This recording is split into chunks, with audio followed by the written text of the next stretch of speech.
Hello viewers, আসসালামু আলাইকুম। কেমন আছেন সবাই? আশা করছি সকলে ভালো আছেন। তো নতুন ভিডিওতে আপনাদের সকলকে স্বাগতম। আমার হাতে দেখতে পাচ্ছেন একটা হোয়াইট কালারের ফোন। এটা কিন্তু অনেকের আবেগের একটা বিষয়।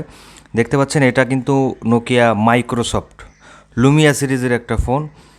অলরেডি এই ফোনটা 5 থেকে 6 বছর ইউজ হচ্ছে, তারপরেও এখনও ফোনটা নতুনের মতো আছে এবং হার্ডওয়্যার কোয়ালিটি, ব্যাটারি চেঞ্জ নাই, কোনো পার্টসপত্র কোনো কিছুই চেঞ্জ হয় নাই।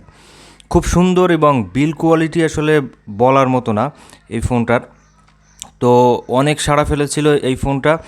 তো এর অনেকগুলো কালারও ছিল, হাতে আছে এটা হোয়াইট কালারের। আর লোগোটা দেখতে পাচ্ছেন লুমিয়া সিরিজের যে মাইক্রোসফটের যে লোগো।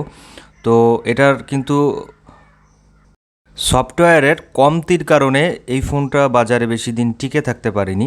আপনারা সকলেই জানেন, যারা নোকিয়া লাভার আছেন বা লুমিয়া লাভার আছেন, অনেকেই এই বিষয়টা জানেন যে মাইক্রোসফটের অ্যাপসগুলো অ্যাভেলেবেল ছিল না, যার জন্য মার্কেটে এরা বেশি দিন রাজত্ব করতে পারেনি। তারপরও অনেকের স্মৃতি এই ফোনটার সাথে জড়িয়ে আছে।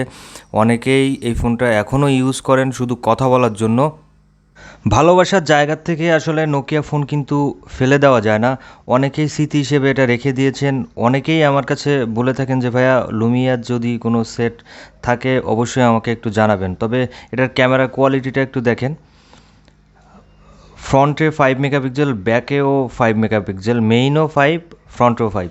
সো দেখতে পাচ্ছেন ফ্রন্ট ক্যামেরাটা কত ক্লিয়ার এবং ব্যাক ক্যামেরাটাও এরকমই ক্লিয়ার, বাট পিছন সাইডটা একটু ময়লা পড়ে গেছে, যার কারণে ব্যাক ক্যামেরাটা অতটা ভালো নেই। অনেক দিন আগের ফোন তো এটা। তো দেখতে পাচ্ছেন যে ক্যামেরার কোয়ালিটি। তো বন্ধুরা, এই ফোনের ফ্রন্টের যে গ্লাসটা ইউজ করা হয়েছে এটা কিন্তু scratch free glass, Corning gorilla glass দেওয়া। এটাতে দাগ আসে না বা কাটার বা চাবিরিংয়ের ঘষাতেও কিন্তু এটাতে কোনো স্ক্র্যাচ পড়বে না।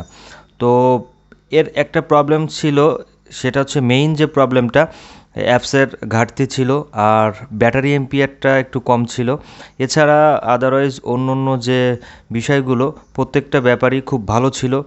আর চার্জ হতে একটু সময় নিত। ফ্ল্যাশ লাইটের বা টর্চ লাইটের স্পিডটাও অনেক ভালো। তো বন্ধুরা, এই ছিল আজকের টোটাল ভিডিও। তো ভিডিওটি কেমন লাগলো অবশ্যই আমার কমেন্ট বক্সে জানাবেন। যারা এখন আমার চ্যানেলটি সাবস্ক্রাইব করেনি তারা অবশ্যই আমার চ্যানেলটি সাবস্ক্রাইব করবেন। তো ভালো থাকবেন সবাই, সুস্থ থাকবেন, দেখা হবে পরের ভিডিওতে।